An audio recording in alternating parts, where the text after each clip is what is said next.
Oh yeah, well one time I swam 300 miles and then just like jumped out of the water onto a ship and was like, beat that.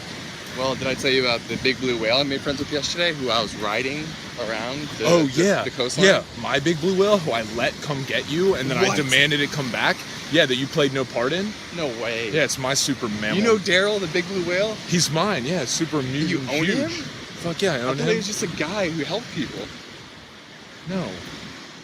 Wait, dude, are we thinking of the right Daryl? We have the wrong Daryl.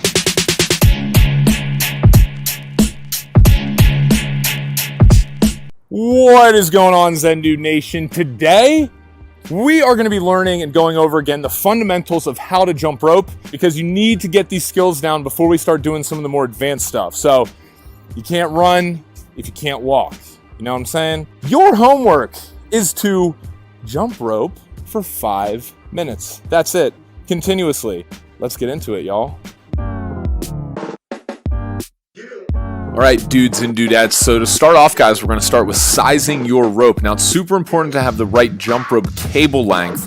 And as you can see here, you can measure that by stepping in the middle of the rope and pulling the handles up to your nipple or chest area. And as you can see, the rope handle should be right underneath my armpit. So as you can see here again, now the recommended size for your rope, guys, if you are 5'10" or taller, your rope cable, excluding the handles, should be 3 feet taller than your height.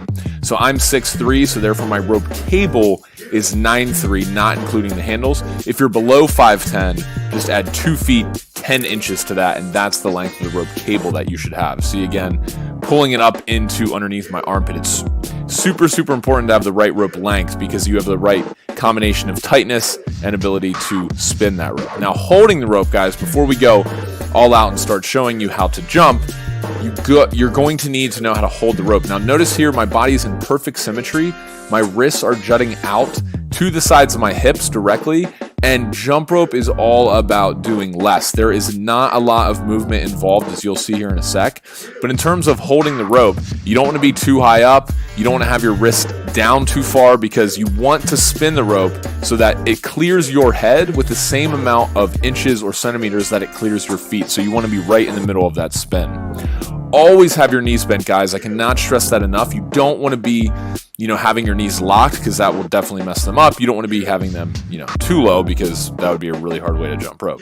Anyway, next up, guys, we have get up on your toes. Okay, so with bending the knees, guys, you want to make sure that you're up on the balls of your feet, on your toes the entire time you're jumping. You never want to be flat-footed, okay? And as you can see here, I'm jumping and I'm on my toes the entire time, and my feet are not coming any more than at the most 2 inches off the ground for regular bounce. So somewhere in the range of 1 to 2 inches is all that. And as you can see, I start going faster, and it requires that I actually jump lower to the ground. So now, putting it all together, guys, spinning the rope, check out my body movements here. As you can see, jumping rope is all about doing less.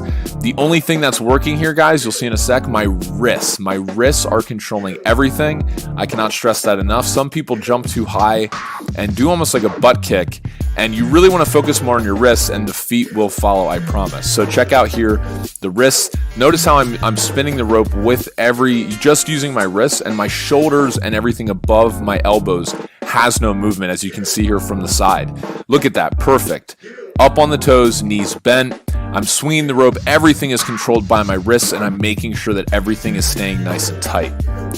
So go ahead, guys. Trust me, I was not, and Brandon was not that good when we first started, and that's totally fine. I know I say this in every video, but it just takes some practice. So next, what I want to talk to you guys about is how can you just start doing this? What I'd recommend is that you guys start practicing 3 to 5 minutes a day to just get the fundamentals down of this regular bounce, because this, from here, if you can spin the rope fast, you can not only get an awesome body, but you can do more tricks and make it challenging. See you guys on the next Zendude Fitness tutorial.